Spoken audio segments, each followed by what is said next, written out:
Hello Internet! Today we are going to round off the team. We're going to finish off by looking at both of the dragon Pokemon, Salamence and Kyurem, on the Gravity team. Now, Salamence, if you saw Monday's video with the history and everything, you'll see that Salamence was the latest addition to the team, suggested by Tom, the Sax lad. And I liked the suggestion, and so I took it on, and here we go, here's a Salamence. I did have Talonflame in the slot beforehand, because I did feel Quick Guard was really nice. Tailwind obviously has been carried forward onto the Salamence, as has the flying coverage as well. And you don't really find yourself, or I didn't find myself, taking Gengar and Salamence to any games. You don't take them together, so it doesn't really matter that they're both Mega Pokemon. There is no conflict there. The Intimidate was very useful though, because the team before Salamence was very weak to opposing Talonflame and Groudon. Those were big problems, and Kangaskhan as well. So being able to intimidate them was really, really nice. Salamence is used over something like Landorus as well, for the main reason that it resists fire, basically.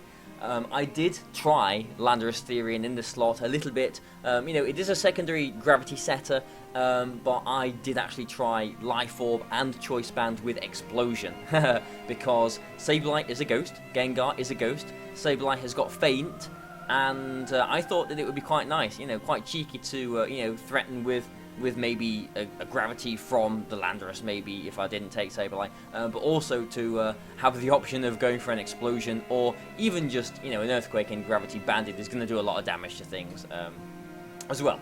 But, like I said, the problem was things like Groudon and Talonflame.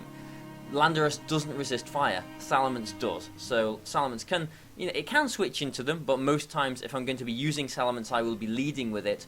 It meant that if they did lead with Groudon and Talonflame or Kangaskhan, I'm getting a very useful Intimidate off, and if they have like a scrappy Kangaskhan, for example, they can maybe fake out the Sableye, like, okay, you're stopping my Sableye doing anything, but it means that Salamence can Hyper Voice the Groudon and basically ensure that Eruption won't knock out my Sableye from there.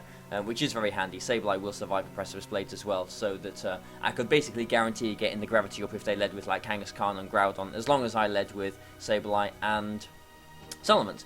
So there was that. I did opt to go mixed as well, so there's no Draco Meteor on here, but I have got Double Edge and Hyper Voice. The EV spread is I don't know what people normally use for Mega Salamence, but this is my spread. It does look quite basic, but basically. When I first started using Salamence, I think I just went like 4 attack and max special attack just to sort of get a feel for Salamence. I'm not actually that used to using Mega Salamence. This is the first team, really the first proper team that I've seriously used with Mega Salamence. So it's been a bit of a learning curve for me, I suppose, using it here.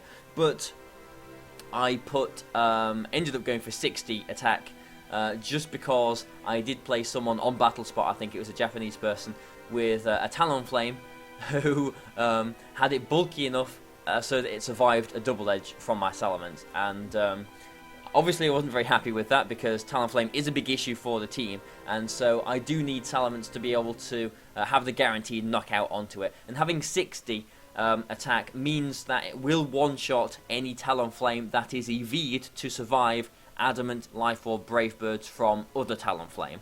So I felt like that was maybe the benchmark for physical bulk on Talonflame, and I just wanted to, get the step up on that basically. So I could, just Double Edge and make sure that Talonflame goes down, because Hyper Voice won't knock it out. The rest is into, special attack, so that the Hyper Voice does do more damage, and I can put Groudon, make its eruptions weaker, for example, so my Sableye can survive. Max speed, so that I am at worst speed tying with other Salamence. I don't really think there's any reason in this format for Salamence to run anything other than max speed, really. It is pretty important. I did go with Tailwind, though, as my third move, instead of Draco Meteor, because it does give the team a little bit of another option, I suppose. If I don't get Gravity up, then I can maybe get Tailwind up instead, and Groudon in Tailwind is still a threat.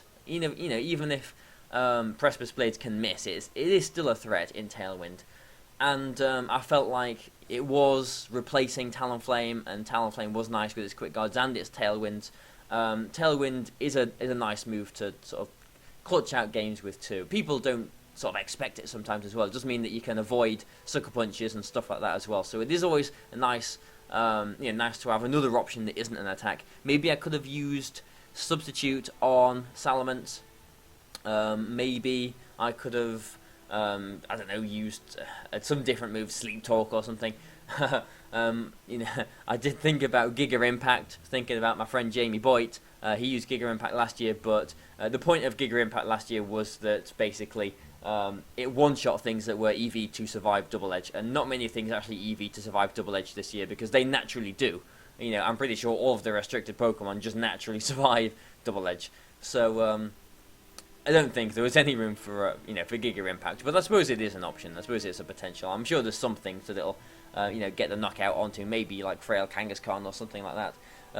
But there's not really too much else to say about the Salamence. It does say Intimidate there, just because like if you watched yesterday's video with the Gengar, I just sort of manually turned it into a Mega Salamence. So obviously it should be Aerialate there.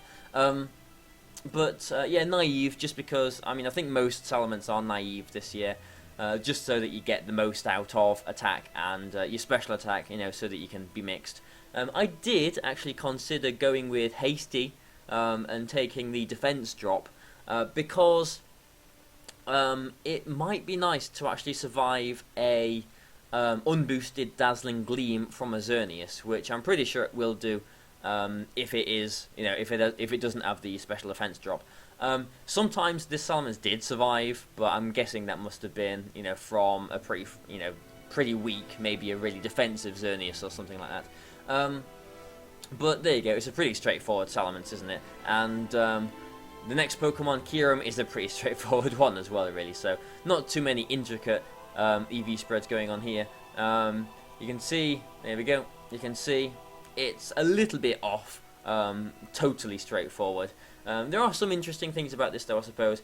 I did think Modest instead of Timid, and both have got their ups, both have got their downs. Modest allows Blizzard to one-shot Mega Rayquaza, basically, as long as it isn't Assault Vest. Hello Lee, if you're doing a workout in the morning. It allows it to knock out Mega Rayquaza, which is quite important considering that there is the Groudon on this team. Timid wouldn't do that, but on the other hand, Timid would outspeed things like Scarfed, whatever's Scarfed, Landorus's, Scarfed, Kyogre's, other things like that. There's not too many things that Scarf Modest doesn't outspeed that Scarf Timid does, though, to be honest. So I was quite happy going with Modest and getting this full whack of this massive 170 special attack stat. So Modest, wow, look at that, 242 in special attack. The rest of the EVs, they do something. I've got 12 in HP, 4 in defense, 4 in special defense. The thing that I had in mind was Dialga's Dragon Pulse, because Dialga had a bit of a phase where it was quite popular going around, and I really wanted my Kyurem to be able to take a Dialga Dragon Pulse. Now, it doesn't, because Kyurem is very bulky. Actually look at these base stats. A base HP of 125, a base special defense of 100. This is a very bulky Pokemon without any investment whatsoever anyway. But having the 12 in HP and 4 in special defense means that it's only a very maximum roll for Dialga to one-shot. Assuming that it is like quiet max special attack without the Adamant Orb or whatever it's called, without any other boosts. It has only got that 6 or whatever it is, percent chance to one-shot the Kyurem. So, having the 12 in special defense and 4 in HP didn't make any difference. So I just went for the one more in the HP to boost the overall defense of the Pokemon just by by 1 more HP.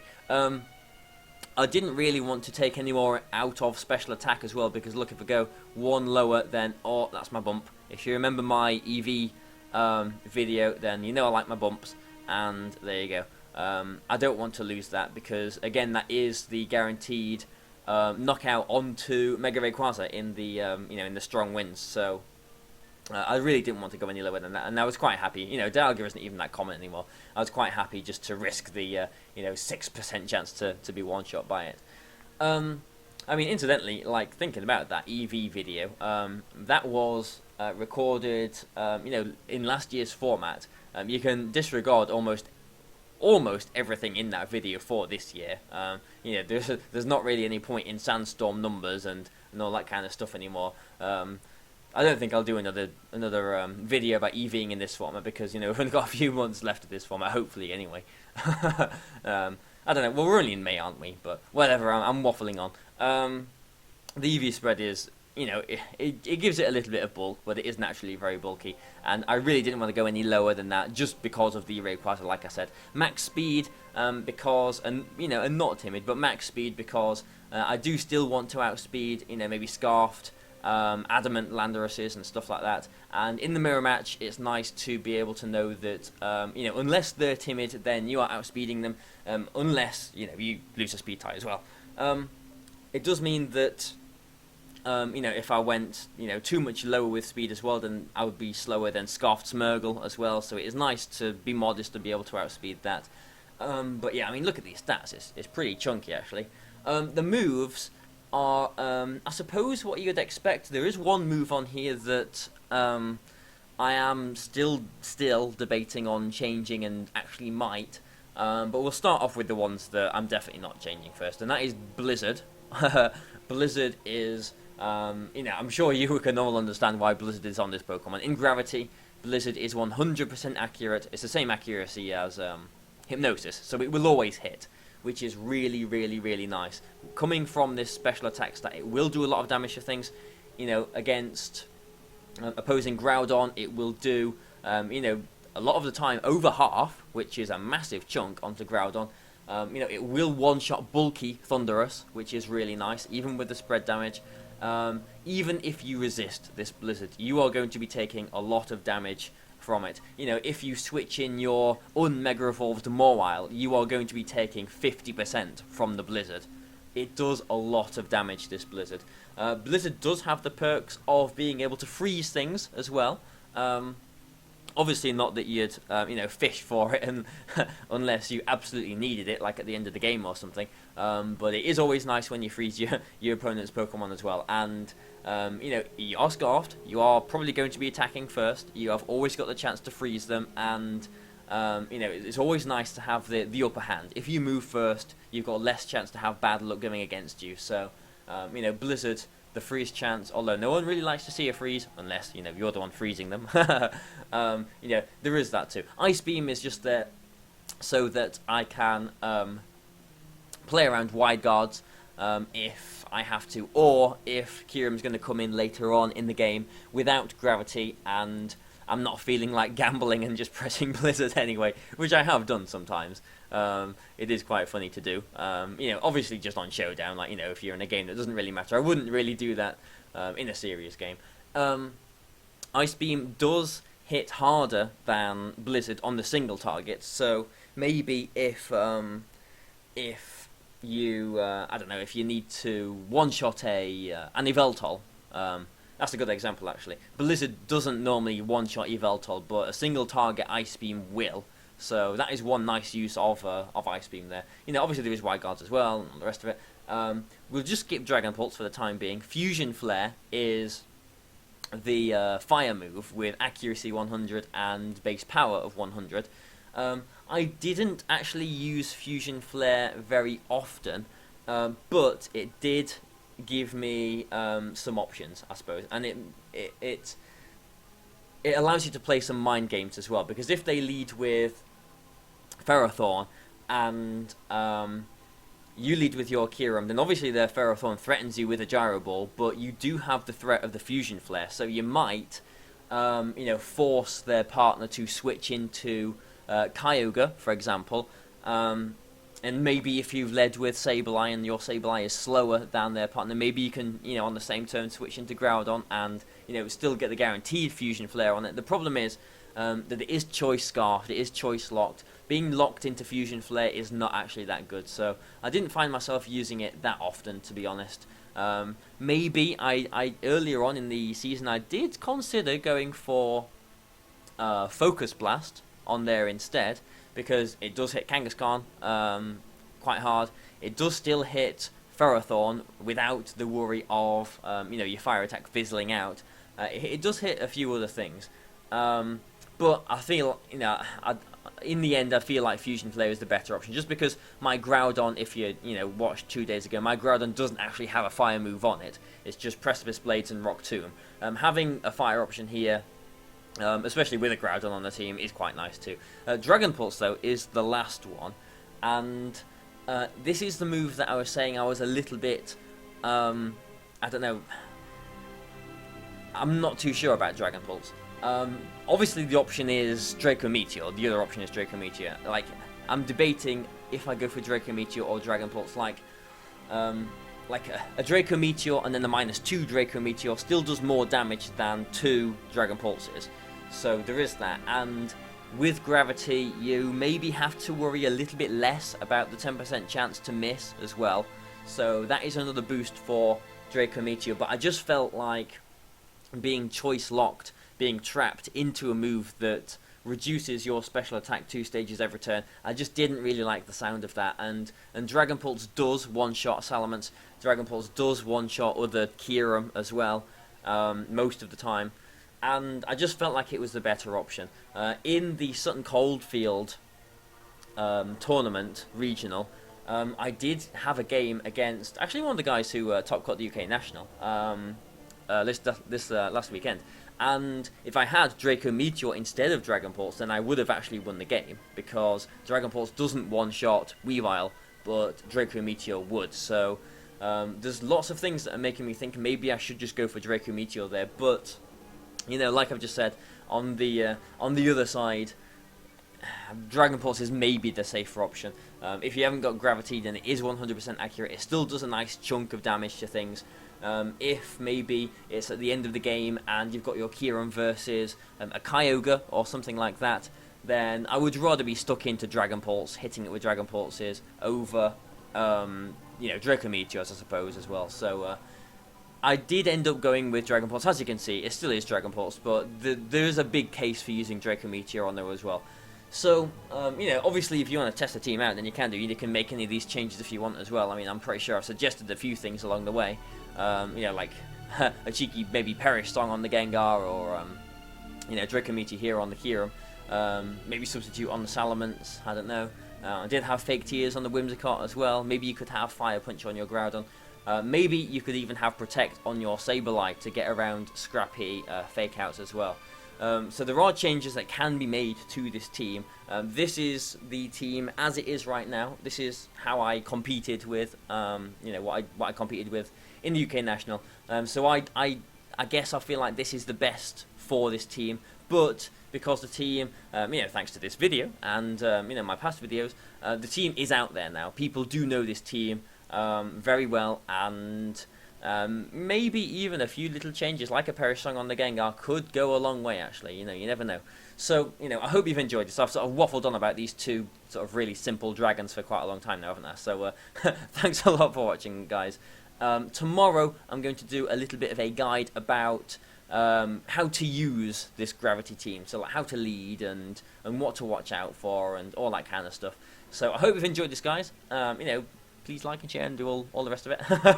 But stay tuned for tomorrow. So thanks a lot, guys, and goodbye for now.